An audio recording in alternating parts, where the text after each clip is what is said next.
नमस्कार, equality news prime time bulletin में मैं शैला आप सभी का स्वागत करती हूँ। शुरुआत करते हैं कुछ प्रमुख खबरों से।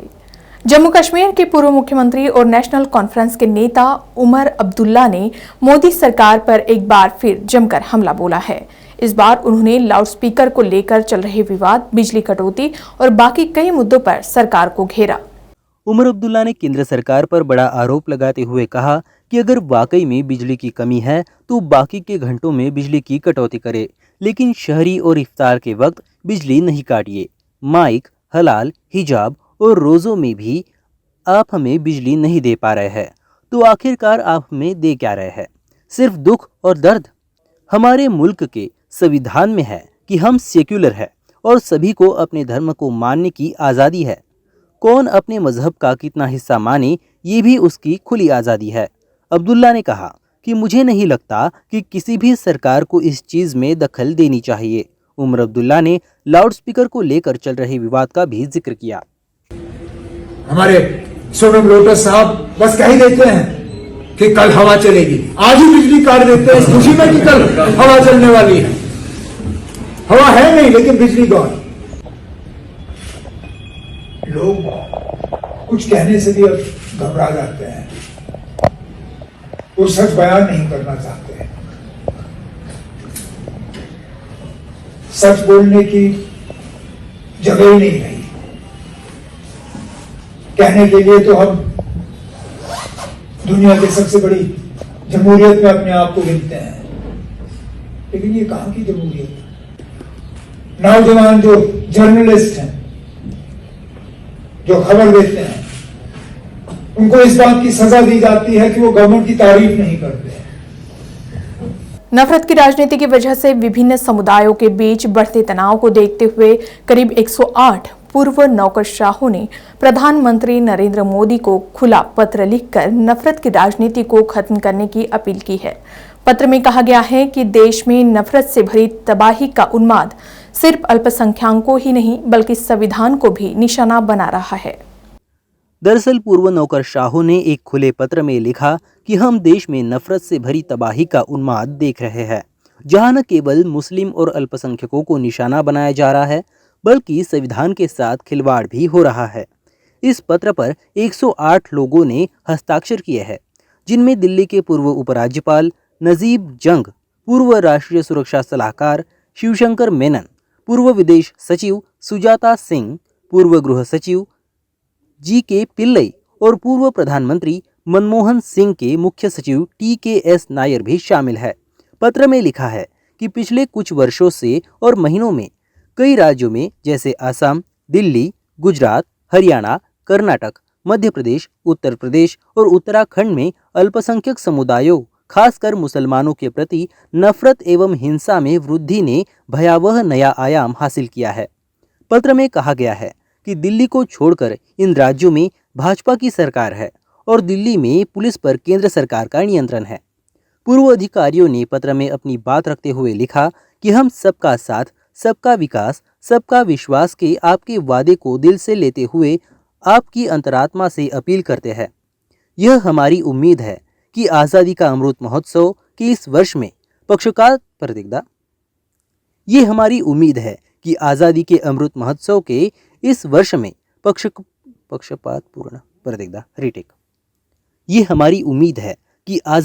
अमृत महोत्सव के इस वर्ष में पक्षपातपूर्ण विचारों से ऊपर उठकर आप नफरत की राजनीति को खत्म करने का आह्वान करेंगे।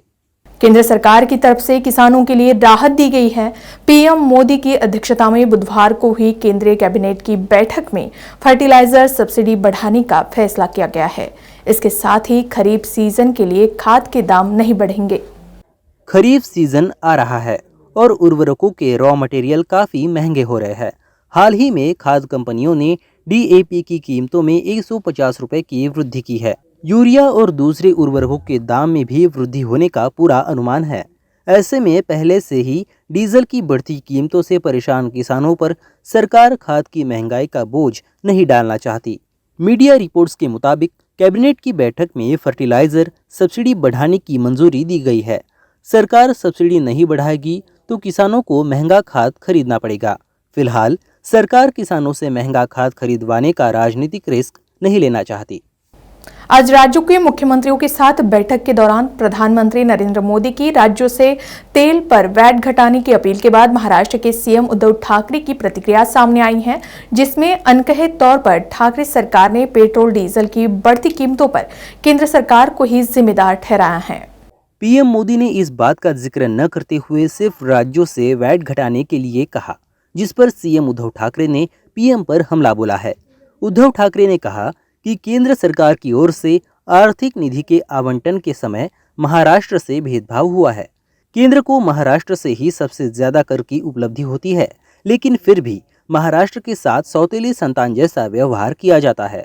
फिलहाल जीएसटी के 26,000 करोड़ रुपए केंद्र सरकार के पास लंबित है। वहीं अगर डीजल पर टैक्स की बात की जाए तो इस पर 24 रुपए 38 पैसे केंद्र के पास टैक्स के रूप में जाते हैं, जबकि राज्य सरकार के पास 22 रुपए 37 पैसे ही आ पाते हैं। वहीं पेट्रोल पर भी 31.58 रुपए केंद्रीय टैक्स और 32.55 रुपए राज्य का कर आता है। इसलिए सिर्फ राज्य की वजह से पेट्रोल और डीजल के दामों में बढ़त हुई है, इसमें सच्चाई नहीं है। पंजाब के लोगों को सरकारी अस्पतालों में जल्द से जल्द विश्व स्तरीय मुफ्त इलाज मुहैया कराएंगे। यह ऐलान मंगलवार को मुख्यमंत्री भगवंत मान ने दिल्ली सरकार के साथ ज्ञान आदान प्रदान समझौता के बाद किया। उन्होंने समझौते को पंजाब के लिए ऐतिहासिक करार दिया और कहा कि दिल्ली के पास जो जानकारियां है उन्हें पंजाब में लागू करेंगे और जो पंजाब में खास है उसे दिल्ली सरकार लागू कर लेगी। ਅੱਜ ਪੰਜਾਬ ਲਈ ਬੜਾ ਇਤਿਹਾਸਕ ਦਿਨ ਹੈ ਜਦੋਂ ਅਸੀਂ ਦਿੱਲੀ ਸਰਕਾਰ ਨਾਲ ਨੌਲੇਜ ਸ਼ੇਅਰਿੰਗ ਐਗਰੀਮੈਂਟ ਕੀਤਾ ਹੈ, ਯਾਨੀ ਕਿ ਜਾਣਕਾਰੀ ਦਾ ਆਦਾਨ ਪ੍ਰਦਾਨ। ਦਿੱਲੀ ਕੋਲ ਜਿਹੜੀਆਂ ਜਾਣਕਾਰੀਆਂ ਨੇ ਉਹ ਅਸੀਂ ਪੰਜਾਬ ਦੇ ਵਿੱਚ ਲਾਗੂ ਕਰਾਂਗੇ। ਪੰਜਾਬ ਦੇ ਕੋਲੇ ਜਿਹੜੀਆਂ ਚੀਜ਼ਾਂ 'ਚ ਪੰਜਾਬ ਅੱਗੇ ਹੈ ਉਹ ਦਿੱਲੀ ਸਰਕਾਰ ਆਪਣੇ ਉੱਥੇ ਲਾਗੂ ਕਰ ਲੂਗੀ, ਜਿਵੇਂ ਕਿ ਸਕੂਲ ਤੇ ਹਸਪਤਾਲ। ਦਿੱਲੀ ਦੇ ਵਿੱਚ ਇੰਨੇ ਵਧੀਆ ਸਰਕਾਰੀ ਹਸਪਤਾਲ ਨੇ ਕਿ ਪਤਾ ਹੀ ਨਹੀਂ ਲੱਗਦਾ ਕਿ ਤੁਸੀਂ ਪ੍ਰਾਈਵੇਟ ਹਸਪਤਾਲ 'ਚੋਂ ਜਾਂ ਸਰਕਾਰੀ 'ਚੋਂ। ਔਰ ਸਰਕਾਰੀ ਹਸਪਤਾਲਾਂ ਦੇ ਵਿੱਚ ਜਨਰਲ ਵਾਰਡ ਜਿਹੜਾ ਹੈ ਉਹ ਜਿਹੜਾ ਆਈਸੀਯੂ ਵਾਰਡ ਹੈ ਉਹਦੇ ਨਾਲੋਂ ਵੀ ਜ਼ਿਆਦਾ ਤਕਨੀਕੀ ਤੌਰ ਤੇ ਲੈਸ ਹੈ ਔਰ ਸਾਰੇ ਆਪਰੇਸ਼ਨ ਸਭ ਟੈਸਟ ਫ੍ਰੀ ਨੇ, ਬਿਲਕੁਲ ਸਾਫ ਸਫਾਈ ਐਨ ਲਿਸ਼ਕਦੇ ਪਏ ਨੇ ਹਸਪਤਾਲ। ਇਸੇ ਤਰ੍ਹਾਂ ਹੀ ਸਰਕਾਰੀ ਸਕੂਲਾਂ ਦਾ ਹਾਲ। ਸਰਕਾਰੀ ਸਕੂਲ ਇੰਨੇ ਵਧੀਆ ਨੇ ਕਿ ਤੁਹਾਨੂੰ ਪਤਾ ਹੀ ਨਹੀਂ ਲੱਗਦਾ ਤੁਸੀਂ ਪ੍ਰਾਈਵੇਟ ਸਕੂਲ 'ਚੋਂ ਜਾਂ ਸਰਕਾਰੀ 'ਚੋਂ। ਔਰ ਐਡਵਾਂਸ ਟੈਕਨੋਲੋਜੀ ਨਾਲ ਪੜ੍ਹਾਇਆ ਜਾ ਰਿਹਾ ਹੈ ਔਰ ਹਰੇਕ ਕਲਾਸ ਦੇ ਵਿੱਚੋਂ ਬੱਚੇ ਕਹਿ ਰਹੇ ਨੇ ਮੈਂ ਡਾਕਟਰ ਬਣਨਾ ਹੈ, ਮੈਂ ਨੀਟ ਦੇ ਵਿੱਚ ਜਾਣਾ ਹੈ, ਮੈਂ ਜੇਈ 'ਚ ਜਾਣਾ ਹੈ। ਔਰ ਬੱਚੇ ਕਿਹੜੇ ਨੇ? ਬਿਲਕੁਲ ਆਮ ਘਰਾਂ ਦੇ।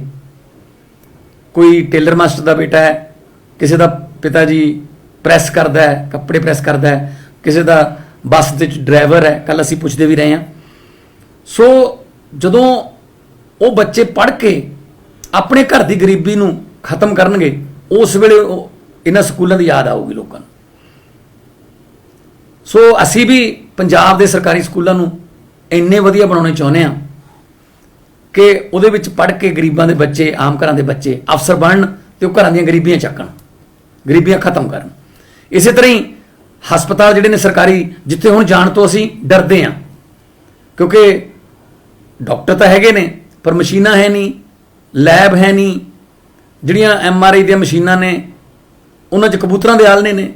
ਸੋ ਅਸੀਂ ਸਾਰਾ ਕੁਝ ਉਹ ਠੀਕ ਕਰਕੇ ਅਸੀਂ ਬੜੀ ਜਲਦੀ ਲੋਕਾਂ ਨੂੰ ਵਰਲਡ ਕਲਾਸ ਪੰਜਾਬ ਦੇ ਲੋਕਾਂ ਨੂੰ ਇਲਾਜ ਮਿਲੂਗਾ ਔਰ ਬਿਲਕੁਲ ਫ੍ਰੀ ਮਿਲੂਗਾ। ਇਹ ਜਾਣਕਾਰੀਆਂ ਅਸੀਂ ਆਦਾਨ ਪ੍ਰਦਾਨ ਕਰਨੀਆਂ ਨੇ। पंजाब के रूपनगर में प्रदेश सरकार के खिलाफ प्रदर्शन में पहुंचे कांग्रेस के पूर्व प्रदेश अध्यक्ष नवजोत सिंह सिद्धू ने सीएम भगवंत मान पर हमला बोला है। उन्होंने कहा कि पंजाब के लोगों ने मान को सीएम बनाया, लेकिन वो दिल्ली के सीएम अरविंद केजरीवाल के संतरी बन गए हैं। बुधवार को पंजाब के रूपनगर में एक प्रदर्शन में शामिल हुए पूर्व कांग्रेस प्रदेश अध्यक्ष नवजोत सिंह सिद्धू ने पंजाब की भगवंत मान सरकार के खिलाफ हल्ला बोला। उन्होंने कुमार विश्वास और कांग्रेस नेता अलका लांबा के खिलाफ भी पुलिस कार्रवाई की आलोचना की और उन्होंने कहा कि भगवंत मान को पंजाब की जनता ने मुख्यमंत्री बनाया था, लेकिन वह तो दिल्ली के सीएम के संतरी बन गए। सिद्धू ने भगवंत मान के दिल्ली दौरे की भी आलोचना की और कहा कि मान ने पंजाब को दिल्ली के पास गिरवे रख दिया है। इससे पहले सिद्धू ने मान को रबर का गुड्डा भी कहा था। उत्तर प्रदेश में अब विकास कार्यों ने रफ्तार पकड़ ली है। गोरखपुर में सड़कों का जाल बिछाने और पहले से बनी सड़कों को फिर से अच्छा करने की तैयारी प्रशासन की ओर से शुरू हो गई है। इसके लिए प्रस्ताव शासन में भेज दिए गए हैं। गांव में 507 नई सड़कें बनाई जाएगी। साथ ही 51 सड़कों का चौड़ीकरण एवं सुदृढ़ीकरण किया जाएगा। जिले की 469 सड़कों पर गड्ढे बन गए हैं। गड्ढा मुक्त कराई जाने वाली सड़कों की लंबाई 1183 किलोमीटर है। इनकी मरम्मत पर 6.98 करोड़ रुपए खर्च किए जाएंगे। अन्य विकास योजनाओं के साथ ही सरकार का सड़कों पर विशेष ध्यान है। वर्षों पहले बनी 3.5 मीटर की सड़कों को 2 लेन करने की तैयारी चल रही है। ऐसी सड़कों की संख्या 51 है। इन्हें चौड़ा करने के साथ ही मजबूती पर भी ध्यान दिया जाएगा। इन सड़कों की लंबाई 422.13 किलोमीटर है। इनके निर्माण पर 1,53,865.23 लाख रुपए खर्च किए जाएंगे। इसके अलावा बरसात के पूर्व 469 सड़कों के गड्ढे भरने की तैयारी भी शुरू की गई है। प्राइम टाइम बुलेटिन में अभी के लिए बस इतना ही। खबरों की अधिक जानकारी के लिए आप बने रहिए इक्वालिटी न्यूज के साथ ही अन्य खबरों के लिए इक्वालिटी न्यूज के फेसबुक पेज को लाइक और फॉलो करें और यूट्यूब चैनल को सब्सक्राइब करना ना भूलें।